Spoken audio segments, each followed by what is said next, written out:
Welcome back. Good evening my dear student. आपके अपने YouTube channel prism institute में आपका एक बार फिर से हार्दिक स्वागत और अभिनंदन है। जैसा कि आपको मालूम है कि कक्षा 11th का अपने जो टॉपिक चल रहा था चैप्टर नंबर 11, कौन सा था? Chapter number 11। चैप्टर नंबर 11 क्या था? सरल रेखा, स्ट्रेट लाइन था आपका, वो चल रहा था। अभी तक इसमें 7 वीडियो बना के आपको उपलब्ध करवा दी है। आज उसी के आगे पार्ट नंबर करते हैं 8। तो पार्ट नंबर 7 में जहाँ छोड़ा था पहले उसी के जैसा एक प्रश्न करके फिर आगे नेक्स्ट अपने स्टार्ट कर लेते हैं। तो एक आपकी किताब का एक प्रश्न दिया जाए, ये कह रहा है कि सरल रेखा 3x + 4y = 6। क्या कह रहा है? देखो, ये कह रहा है कि सरल रेखा 3x + 4y = 6।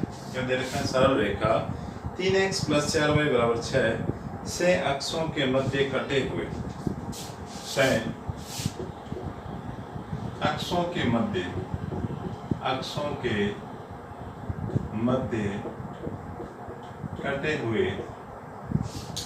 मध्य कटे हुए अंतःखंड की लंबाई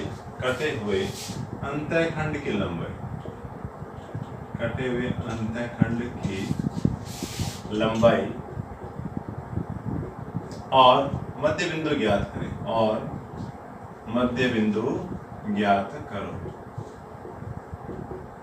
ये दो चीजें आपको निकालनी।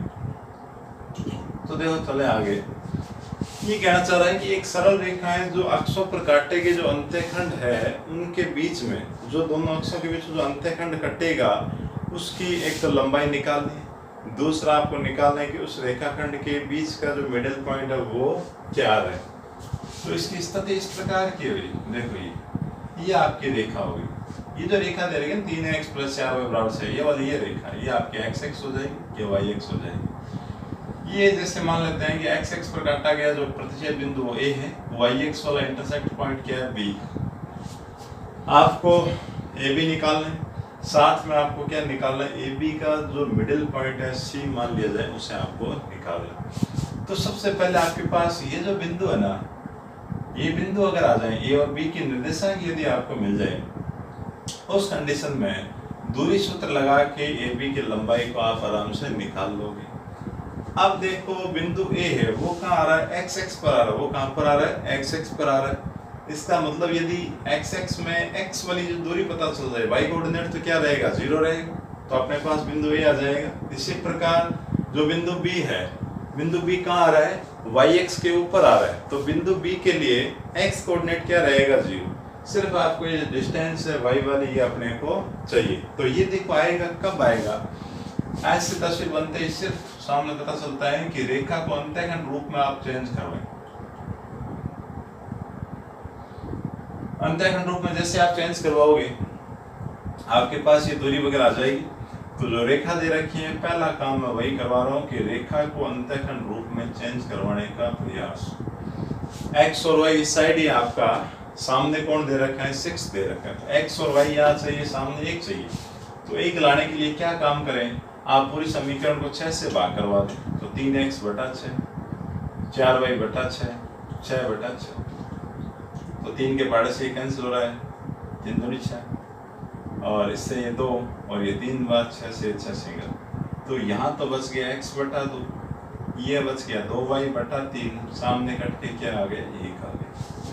x का जो कोएफिशिएंट है इधर तो 1 आ रहा है, y का कोएफिशिएंट 1 होना चाहिए, परंतु यहाँ 2 आ रहा है। 2 का एडजस्टमेंट करो, हटाओ यहाँ से, x/2 y जो बट्टे में 3 है उसके बट्टे में लगा दे 2 को, क्योंकि बट्टे के बट्टे में लिखी हुई संख्या कहाँ जाती है?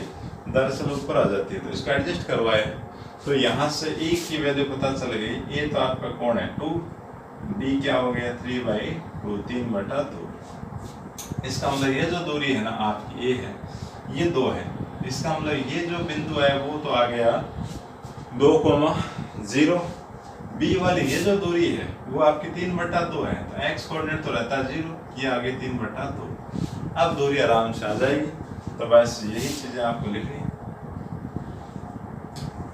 तो मैं इस चीज को लिख देता हूँ, बिंदु है जो, तो ये लिख देता हूँ कि अक्षों पर काटे गए, अक्षों पर कटे बिंदु ए के निर्देशांक 2,0 तथा बी क्या आ गया 0, 3,3/2। अब लगा लेते हैं क्या, देखो दूरी सूत्र ए बी बराबर, दूरी सूत्र देखो क्या कहता है, दूरी सूत्र ये कहता है कि x2 माइनस x1 का whole square plus y2 minus y1 का होल स्क्वायर। तो रूट लगाया, ये आपका x1 y1, इस ब्रैकेट वाला क्या पढ़ा जाएगा x2 और y2। तो x2 की वैल्यू क्या है, देखो 0 माइनस x1 कौन है आपका 2 है, तो देखो 2 का स्क्वायर, फिर y2 ये रहा 3/2, ये 3/2 माइनस y1 आपका क्या है 0, तो ये स्क्वायर कर दिया। तो कुल मिला के रूट में 0 में से 2 आप घटाओगे क्या आएगा 2 आएगा, और 2 का स्क्वायर करोगे क्या आएगा 4 आएगा। तो ये आपका 4 आ गया, यहाँ ये भी 0 तो 3 का वर्ग सीधा ही करवा दे, 9/2 का वर्ग हो गया 4। तो रूट के अंदर आप एलसीएम लोगे, एलसीएम क्या आएगा 4 आएगा, तो ये हो जाएगा 16 + 9। तो कुल मिला के ये आ जाएगा आपका, मैं इधर ही लिख देता हूँ, ये आप जोड़ोगे तो ऊपर क्या आएगा 25/4, और 25 रूट से बाहर क्या जाएगा 5 और 4 का जाएगा 2। तो ए बी ये जो दूरी है वो क्या आ गई 5/2 आ गई। तो अंतःखंड की जो लंबाई है वो आपको क्या मिली 5/2 मिल गई। अब ए बी का जो मध्य बिंदु उसको आप क्या ले लो सी ले लो, तो सी के निर्देशांक निकाल लो। तो ये लिख देता हूं मैं कि अंतःखंड का मध्य बिंदु सी बराबर करके देखो निकाल लेते हैं। मिडिल पॉइंट किस प्रकार निकलता है, x वाले में x वाले को जोड़ के बट्टे में 2 लगा दो, 2 इसका और x वाला कोऑर्डिनेट यहाँ क्या 0/2, फिर कॉमा y वाला आपस में जोड़ के फिर 2 का, y की वैल्यू इधर तो क्या आ रही 0, यहाँ आ रही 3/2 और बट्टे में क्या लगाया। अब देखो 2 के अंदर 0 जोड़ोगे 2 ही आएगा, फिर 2 में 2 का भाग चला जाएगा, क्या आया 1 आ गया। इधर ये 3/2 पर आएगा, नीचे भाग 2 है, गुणा के अंदर आप लेके जाओगे 1/2 गुणा के अंदर आ जाएगा, आएगा क्या 3/4। तो ये जो आपका है मध्य बिंदु है वो मिल गया 1,3/4। तो ऐसे मध्य बिंदु आ गया है, और दूरी सूत्र लगा के आपने क्या निकाल लिया, उस अंतःखंड की लंबाई को निकाल लिया। तो ऐसे आपको अंतःखंड की लंबाई ज्ञात हो जाएगी, और इस अंतःखंड का जो मिडिल पॉइंट अपने पास निकल के आया था वो भी निकाल दिए हैं। तो इस प्रकार देखो आसान सा प्रश्न है, कुछ नहीं करना, अंतःखंड शब्द आ गया, इसका मतलब जो रेखा की समीकरण जो आपको दे रखी है उसको किस में अंतःखंड रूप में आप परिवर्तित करवा ले, ताकि ए और बी की जानकारी हो जाएगी। जैसे आपका ए और बी आ जाएगा तो आप बिंदु ए और बी के निर्देशांक निकाल लोगे, और निर्देशांक आते आप क्या है उस अंतःखंड की लंबाई को निकाल लो, और फिर आगे की जो प्रक्रिया वो स्टार्ट हो जाएगी। अब आगे चलते हैं, एक नया प्रश्न और ले। तो कल आपको जैसे लंब रूप में चेंज करवाना सिखा दिए है ना, ये जो सारी चीजें वो अपने पढ़ी ली थी। अब और आगे चलते हैं, जो आपकी प्रश्नावली 11.3 है उसमें चले, देखो उसमें चलते हैं। तो ये तो मैं बिठा देता हूँ। अच्छा, मैंने आपको ये समझाया था स्टार्ट में, एक बार जब अपने प्रवणताएं चल रही थी, रेखा की जो ढाल है वो अपने पढ़ रहे थे, उस समय मैंने ये कहा था कि यदि 2 रेखाएं आपस में क्या हो समांतर, क्या हो 2 रेखाएं आपस में समांतर हो तो उनकी ढाल प्रवणता क्या होती है समांतर होती है। अगर रेखाएं आपस में क्या हो समांतर हो, मतलब ऐसी कंडीशन होती है, तो उस समय m1 बराबर क्या होता है m2, मतलब जो ढाल रेखा अपने एक रेखा की है वही ढाल दूसरी रेखा की सेम आपके पास होती है। तो यदि एक रेखा की ढाल दे रखें तो दूसरी रेखा के अंदर उस ढाल को काम में आप ले सकते हैं। एक कंडीशन मैंने आपको बताई थी कि रेखाएं लंबवत होती है ना, उस समय क्या होता है परपेंडिकुलर हो, इस स्थिति में आ जाए, एक की ढाल m1 और एक की m2 है, तो m1 × m2 आप यदि करो और -1 के बराबर आ जाए तो उस समय रेखाएं आपस में क्या होती है परपेंडिकुलर होती है, परस्पर क्या होती है लंबवत रेखाएं होती है। अब आपका एक प्रश्न ले लेते हैं जो दे रखा है आपके बुक है, ये कह रहा है कि उस रेखा का समीकरण ज्ञात कीजिए जो बिंदु 1,2 से गुजरती है। क्या कह रहा है, बहुत अच्छा बढ़िया प्रश्न है। ये कह रहा है कि उस रेखा का समीकरण ज्ञात कीजिए जो किससे बिंदु 1,2 से गुजरती है, 1,2 से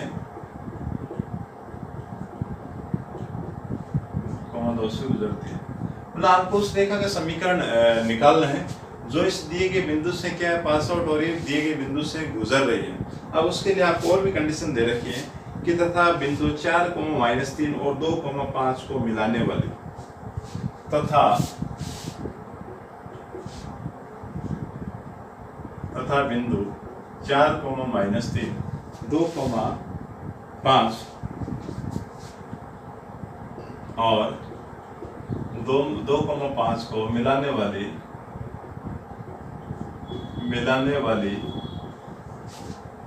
रेखा के समांतर है,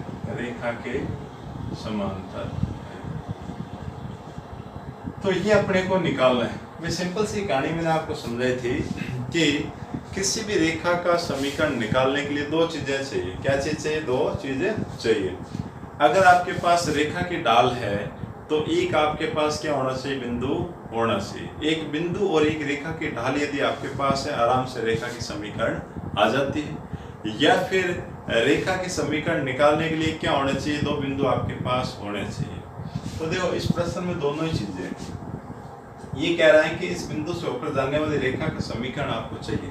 मतलब बिंदु तो दे रखा है, अब जिस रेखा का समीकरण चाहिए वो उस रेखा की ढाल मतलब प्रवणता अपने पास है नहीं है ना।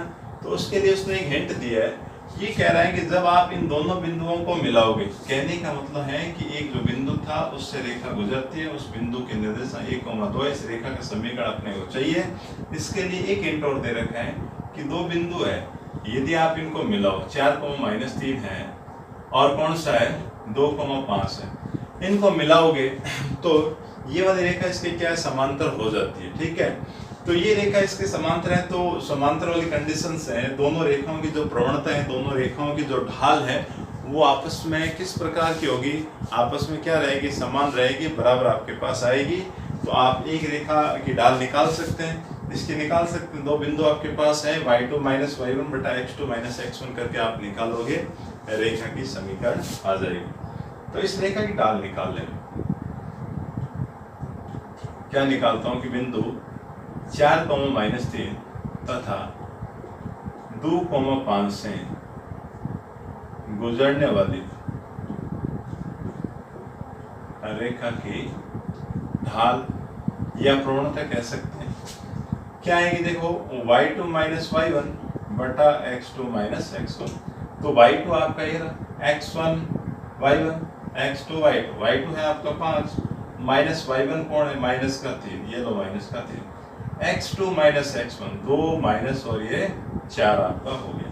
तो आप देखो घटाओगे क्या आएगा? 5 माइनस माइनस प्लस 3, आप यहाँ घटा दोगे माइनस का 2। आपने फिर देखा 8 बटा माइनस का 2, काट दोगे कितनी बार कटेगा? माइनस का 4 बटा 1। मतलब क्या हुआ? माइनस का 4 आ गए। तो आपके पास ढाल या प्रवणता क्या आ गई? ढाल आपके पास मतलब m की वैल्यू आ गई, क्या है? माइनस के 4 बटा 1, मतलब माइनस का 4 आ गए। अब चूंकि इस बिंदु से होकर जाती है वो रेखा इसके समांतर, तो इसकी भी ढाल क्या रहेगी? माइनस की 4 ही होगी।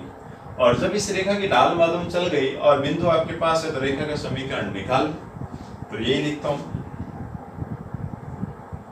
क्या लिखो? देखो ये भाषा एक दो लाइन आपको लिखनी पड़ेगी कि बिंदु 1,2 से गुजरने वाली, 1,2 से गुजरने वाली तथा दिए गए बिंदुओं से बनने वाले रेखाखंड के समांतर रेखा का समीकरण, समांतर रेखा का समीकरण। वही तरीका क्या है कि y - y1 बराबर m x - x1। अब इसके अंदर मान आप रख दें, तो देखो रख लेता हूँ y - y1, y1 कौन है? देखो ये 2 है, बराबर माइनस में 4 किसका? m का मान, फिर क्या रखा जाएगा, x माइनस x1, x1 कौन है, 1, तो ये अपने पास आ जाएगा, है ना, ये आ जाएगा कैसे, अब आप इसको हल करवा ले थोड़ा सा, हाँ मतलब इसको गुणा वगैरह करवा के ब्रैकेट को खोल दे, तो देखो खोल देते हैं कि ये y माइनस 2 है, -4 के आप अंदर गुणा करोगे तो क्या आएगा, माइनस का 4x और प्लस का 4, x को यहाँ ले आओ तो x इधर आके पॉजिटिव 4x, y आपका यही है, 4 वही पड़ा है सामने, इस 2 को उठा के उधर ले जाए, प्लस का 2, तो 4x प्लस y बराबर क्या आ गया, 6 आ गया। ये इस दी गई रेखा के समांतर रेखा का समीकरण आ चुका है जो अपने को ज्ञात करना था, जिसकी वैल्यू अपने को निकालनी थी। तो इस प्रकार के प्रश्न आपसे पूछेगा कि एक रेखा है, उसके समांतर रेखा का समीकरण ज्ञात कीजिए जो दिए गए बिंदु से गुजरता है। अब ऐसा ही प्रश्न जो समांतर की जो कंडीशन है, उसी कंडीशन पे यदि लंबवत वाली कहानी दे दी जाए कि रेखाएं आपस में क्या लंबवत हैं, तो आप समीकरण निकाल लें या ये सिद्ध करवाएं कि दी गई दोनों रेखाएं क्या है, परस्पर लंबवत हैं, तो एक प्रश्न अपने उसका और कर लेते हैं, ताकि जो समांतर और जो लंबवत की जो कहानी है वो अपनी थोड़ी क्लियर हो जाए।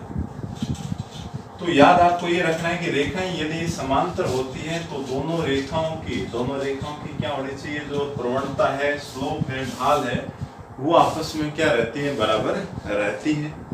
अब आगे चलते हैं, जैसे एक एग्जांपल आपको और दे रखा है, ये कह रहा है कि बिंदु 3 को -4 से गुजरने वाले, ये भी अच्छा है, देखो ये समांतर वाली कंडीशन है कि बिंदु -3,4 बताया क्या, हाँ 3, -4 बिंदु 3, -4 से गुजरने वाले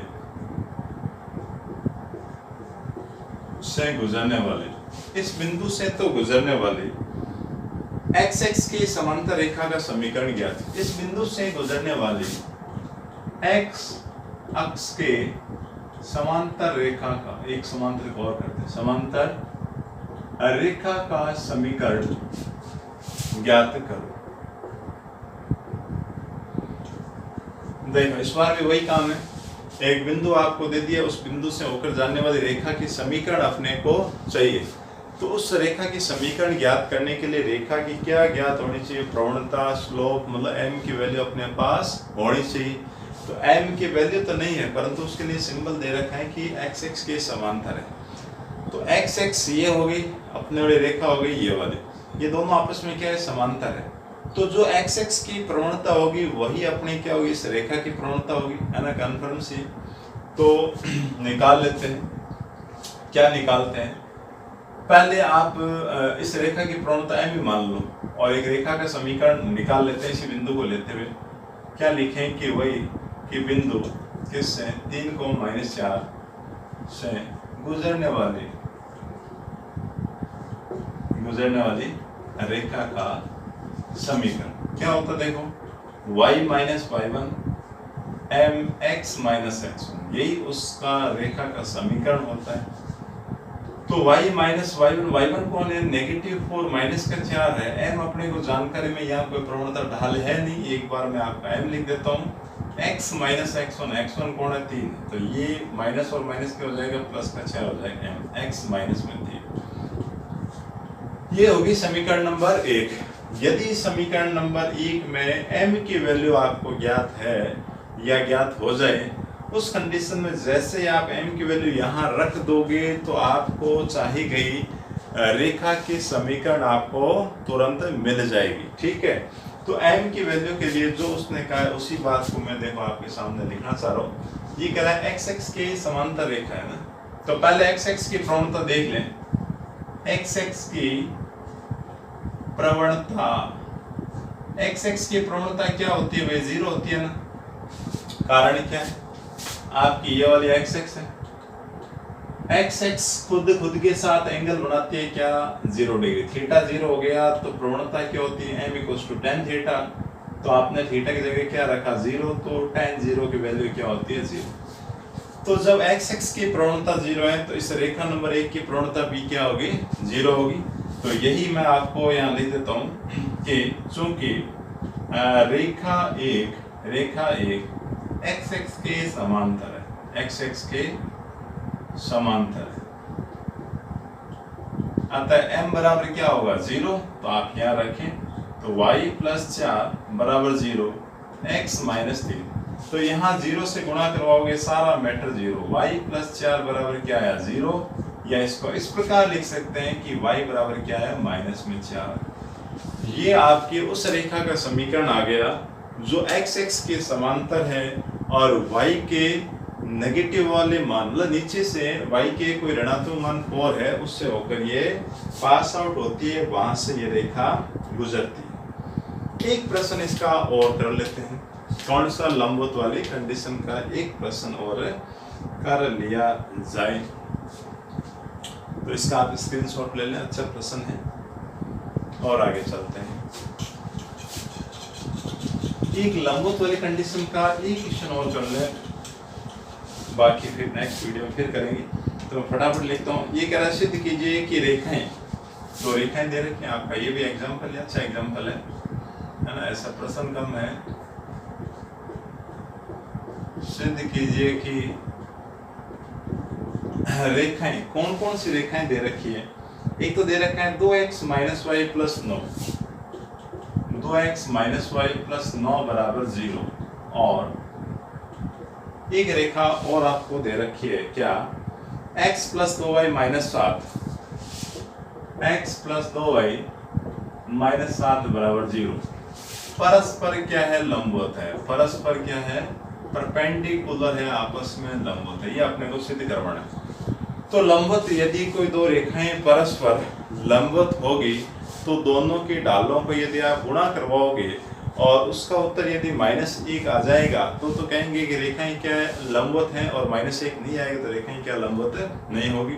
तो कहने का मतलब कि दोनों रेखाओं के द्वारा पहले क्या निकाले, दोनों के ढाल m1 और m2 की वैल्यू को पहले निकाला जाए। तो पहले मैं एक नंबर वाली रेखा को लेता हूं। m की वैल्यू निकालने के लिए रेखा को सिंपल सी बात है कि आप इस फॉर्म में लेके आए, y = mx + c की फॉर्म में चेंज करें। पहले y को ही देखना, y नेगेटिव है तो y को उठा के उधर ले जाओ, तो y उधर चला गया, पॉजिटिव हो गया, आपका 2x + 9 यहीं पड़ा है। y का गुणा जैसे पॉजिटिव और 1 हो गया तो x का गुणा क्या कहलाएगा, m कहलाएगा, तो m1 आपका क्या हो गया, 2 हो गया। इसी प्रकार जो दूसरी जो लाइन है इसको लिया, इससे निकाले, तो यहाँ ये y पॉजिटिव है तो y आपका यही रहेगा, x और ये जो 7 है उधर जाएगा, तो 2y = क्या है, माइनस का x और प्लस का 7 आ गया। अब y का जो कोएफिशिएंट है 1 होना चाहिए, इसीलिए आप यहाँ से 2 को हटाएं, 2 हटेगा तो इधर कहाँ चला जाएगा, x के डिवाइड में और इधर 7 के डिवाइड। तो जैसे ही y का कोएफिशिएंट 1 और पॉजिटिव हो जाए उस समय आपकी x का जो गुणांक है वो क्या कहलाएगी, स्लोप कहलाएगी, ढाल कहलाएगी। m1 और m2 दोनों इक्वेशन के द्वारा निकाल चुके हैं। अब क्या करवाएं, गुणा करवाएं, किसकी, m1 × m2 करवाएंगे। चलो करवाएंगे। m1 की वैल्यू आपको क्या दे रखे हैं, 2 × m2 आपका -1/2 है। तो देखो 2 से 2 कैंसिल, 1 × 1 क्या आएगा, 1, ये पॉजिटिव है, नेगेटिव क्या आया, 1। तो बताओ m1 × m2 क्या आया, -1 आ गया। 1 आते लिख देंगे कि अतः रेखाएं क्या है, परस्पर परपेंडिकुलर है, परस्पर लंबवत है। क्या है, परस्पर लंबवत है, रेखाएं परस्पर क्या रहेगी, परपेंडिकुलर आपस में रहेगी। तो ये अपने लगभग कुछ प्रश्न आज की है, और इसके आगे का जो भी नेक्स्ट पार्ट है ये आपकी 11 पॉइंट जो 3 चैप्टर वो अभी स्टार्ट हो चुका है आपका। इसके आगे के क्वेश्चनों को नेक्स्ट वीडियो में और अपने शामिल करते हुए आगे चलेंगे। तो नेक्स्ट वीडियो कल अपने बना के तैयार करेंगे। तो नेक्स्ट वीडियो में फिर मुलाकात होगी, तब तक के लिए thank you all of you.